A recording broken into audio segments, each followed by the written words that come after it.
Day, young ladies and gentlemen, especially instructor Sir Hubert Salmorin, I, Christian Rivera, your reporter at this moment, I'm going to talk about topics Ausubel meaningful verbal learning of subsumption theory.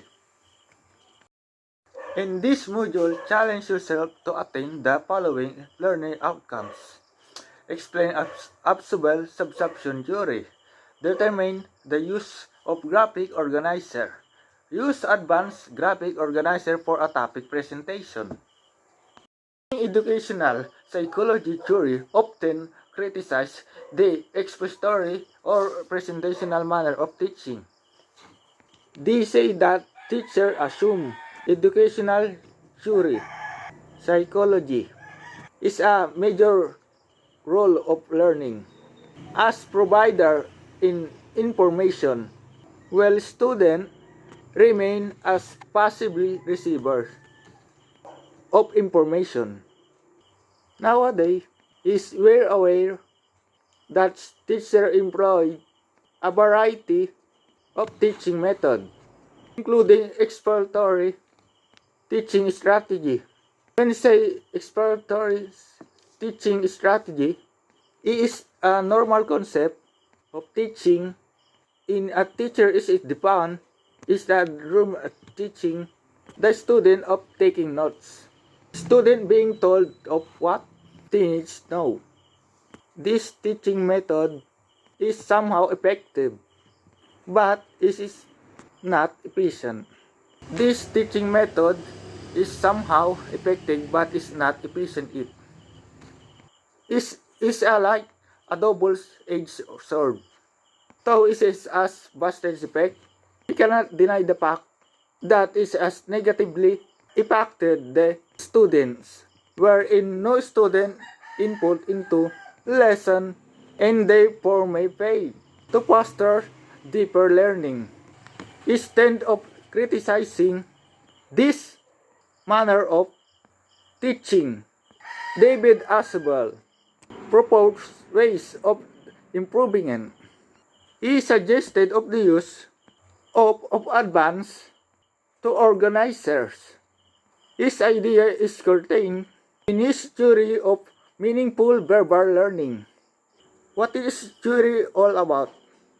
Meaningful verbal learning is one of the theories of Ausubel, which is to, according to him, meaning is created through some form of presentational equivalence between language and mental context. To put in another way, verbal learning is a meaningful transaction of knowledge. Along with meaningful verbal learning, subsumption theory and motivation theory are the other theories of possible.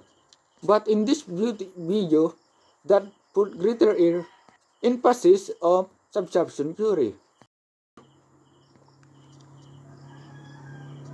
Present is the advanced organizer. Study it. Read the words found in the box. Examine how the lines to connect the boxes. Describe to advanced to organizers, physically to how the words are related to each other. Why was the advanced organizer presented before the discussion of the topic? Discussion every module, there always advanced organizer. How can the advanced organizer help the student? Let's find out the answer this question as we dig on to the topic. The aim of Ausubel theory is that knowledge is regularly organized. That new information is meaningful to extent that it can be related, attached, or anchored to what is already known. It is about individuals learn large amount of meaningful materials from verbal textual presentation in a school setting. He proposed that use advanced organizer as a tool learning. Instead of a focus of Ausubel theory. Number 1, the most important factor influence learning is the quantity, clarity, and organization of learner present knowledge. The present knowledge is done to positively influence both knowledge acquisition and of course of capacity to apply to higher order thinking skills. This present knowledge consists of facts, concepts, propositions, theories, and representations. Data that learners has available to him at her and any point of time. This comprises or her connective structure. So when you say connective structure, this is our organization, stability, and clarity of knowledge in a particular subject. 2. Meaningful learning takes place when an idea to be learned is related in the some sensibility way to ideas that the learner already processed. The way to strengthen the student connective structure is by using advanced organizer that allows students to already have bird's eye view on the sea of big picture of the topic of be learned. Even before going to the details, people believe of the use of advanced organizer is anchored of the principle of subsumption. He thought the primary way of learning was subsumption. What is subsumption? Subsumption is a process of by which new material is related to relevant ideas in existing of cognitive structure. In other words, this is the process building cognitive structure by subsuming or including your information into it. Likewise, Ausubel pointed out, what is learned is based on what is already known.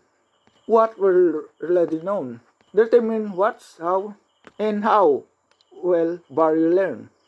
In other words, prior knowledge. According to him, new things that we want or need to learn need to be connected to what we already know. This signifies that one's own prior knowledge and biases limit and impact what it learns. Yes, it's true. If you don't really know a lot about a certain topic of your ability to learn new information will be constrained. Also, retention of your knowledge is greater because it is based or prior concrete concepts. Meaningful learning can take place through four processes. The least derivative subsumption. This describes the situation is the new information you learn in an example of a concept that you have already learned.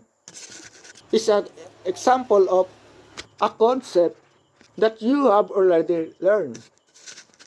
In other words, it's when you add new things to exciting cognitive structure, linking them to concepts already known. Let's say you have acquired two basic concepts, such as birds. We know you as a bird is feathered, a big and blazes, egg, and now you learn about a kind of bird that never seen before. Let's say a blue jay. That confirms to you previous understanding of bird. Union knowledge of blue jay, it is attached to your concept of bird without substantially altering that concept in any way. proceed to another process, which is cumulative subsumption. This describes the accommodation of new information of changing or expanding the concept. So, in the relative subsumption, there is adding of new things to exciting cognitive structure.